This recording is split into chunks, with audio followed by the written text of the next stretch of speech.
Hello दोस्तों, veterans नमस्कार। मैं दीवान सिंह। आपको पता है कि जब भी मैं वीडियो बनाता हूँ तर्क संगत लॉजिकली बात होती है बनाता हूँ, अदर में वीडियो नहीं डालता। मेरे को वकील साहब ने मिस्टर प्रवीण कुमार एडवोकेट, ये दिल्ली आईएफटी में सीनियर एडवोकेट हैं और ये सुप्रीम कोर्ट में भी केस लड़ते हैं, हाई कोर्ट में भी जाते हैं। उन्होंने कल मेरे को एक सूचना दी और बहुत ही इंपॉर्टेंट सूचना है। और इंपॉर्टेंट सूचना यह है कि हमारे एएफटी के द्वारा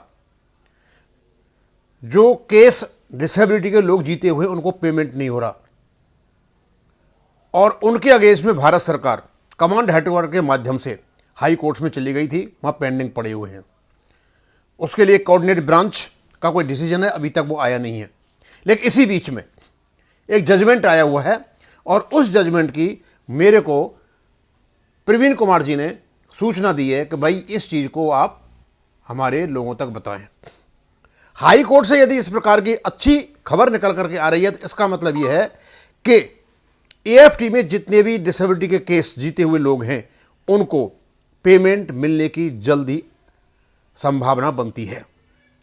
अब मैं बता देता हूँ, ये केस है 3359, एक तो ये 3359 2025 और एक है ये 15,859 है। तो काफ़ी केस, लेकिन इन दो केसों के बारे में माननीय हाई कोर्ट ने क्या कहा है। अब इसका हाई कोर्ट दिल्ली ने क्या कहा है, और ये केस भारत सरकार ने डाला हुआ था ex sergeant Rudra Pratap Singh through mister Praveen Kumar. अब मैं पढ़ के बताता हूं कोर्ट ने क्या कहा है। कोर्ट ने यह कहा है कि इसको मतलब जो एएफटी ने निर्णय दिया है वो सही है और उसको विद इन 4 वीक्स उसको लागू किया जाए, उनको जल्दी से जल्दी लागू किया जाए। अब इसका as the dispute appears to be covered by the aforesaid judgment of the Supreme court.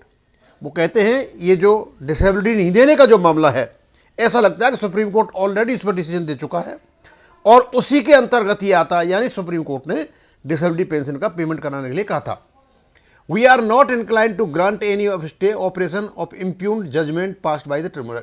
और ट्रिब्यूनल ने जो जजमेंट दिया है उसकी ऑपरेशन पर, यानी उसकी लागू करने की क्रिया पर, क्रियान्वयन की क्रिया पर हम कोई भी स्टे देने के इच्छुक नहीं है, यानी उसको लागू किया जाए।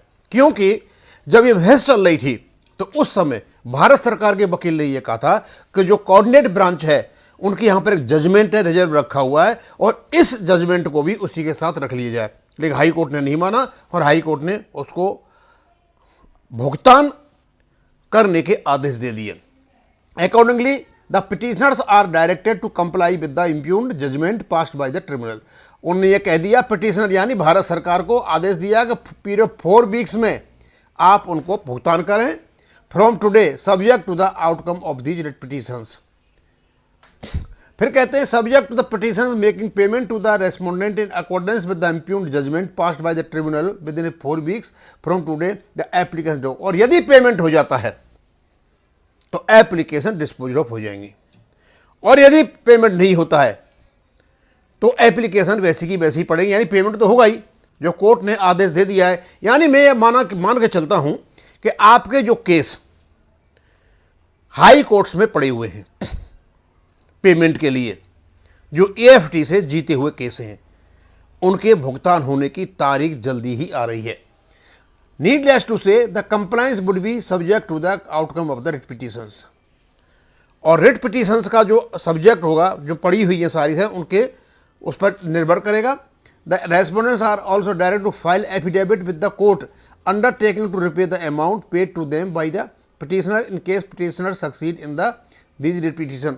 और इसमें सक्सीड कर जाते हैं रिट पिटिशन में जो पिटिशनर्स हैं, तो उसकी सारी सूचना हमें दी जाए।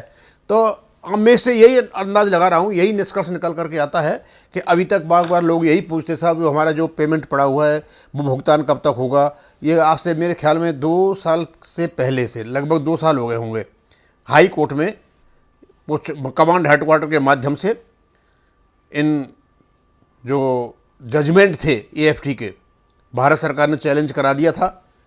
अब उन पर धीरे धीरे जजमेंट आने लगे हैं और हाई कोर्ट से आज इस प्रकार का जजमेंट आया 2 लोगों के पक्ष में, तो स्वाभाविक सी बात है कि दूसरों के पक्ष में भी जजमेंट आने वाला है।